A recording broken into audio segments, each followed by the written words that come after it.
நினச்சி பாருங்கள், நம்மெல்லாம் ஆரம்பிக்கும் போதெல்லாம் நிறைய பேருடைய முதல் புலம்பல் என்னவா இருக்கும்னா, ஸ்கிரிப்ட் ரைட்டிங் சாஃப்ட்வேர் சப்ஸ்கிரைப் பண்ணுறதுக்கு பைசாவே இல்லை, அப்புறம் நான் எப்படி கதை எழுதுறது அப்படிங்கிற மாதிரி.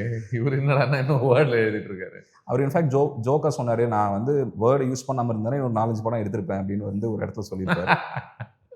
ஸோ அவர் எழுதுறாரு, கிட்டத்தட்ட அவர் என்ன சொல்றாருன்னா, ஒரு இந்த 20 இயர்ஸில் ஒரு 600 பேஜஸ் கிட்ட அவர் எழுதி வச்சிருக்காரு. அது வந்து நிறைய ரேண்டம் சீன்ஸ் சீக்வன்ஸ் எல்லாமே எழுதி வச்சிருக்காரு.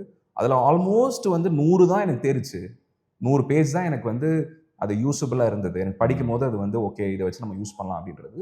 அது ஒரு எனக்கு வந்து பயங்கர மலப்பாக இருந்தது அது பார்க்கும்போது. ஏன்னா நம்ம ஒரு கதை எழுதி 6 மாதத்துல நம்மளால முடிக்க முடியலனாலே நம்ம ஒரு ஃப்ரஸ்ட்ரேஷன் வரும். என்னடா 6 மாதம் வச்சு எழுதிட்டு இருக்கோம், இன்னும் செட் ஆக மாட்டேங்குதுன்னு. எல்லாரும் படம் பண்ணிட்டு இருக்காங்க, நம்ம மட்டும் பண்ணலன்ற மாதிரி. கரெக்ட். ஆமாம், அந்த ப்ரெஷர் டெஃபினட்டாக இருக்கும் இல்லை. பட் என்னன்னா அது அது நார்மலைஸ் பண்ணப்படணும்னு நினைக்கிறேன் நான். இப்போ ஒரு கிரியேட்டிவ் ஒர்க் வந்து அவ்வளோ டைம் எடுக்குதுன்றது இருக்குல்ல. அதனால தான் இப்போ நம்ம அதில் அவ்வளோ நுவான்சஸ் இருக்குதுன்னு நம்ம பேசுகிறோம்ல.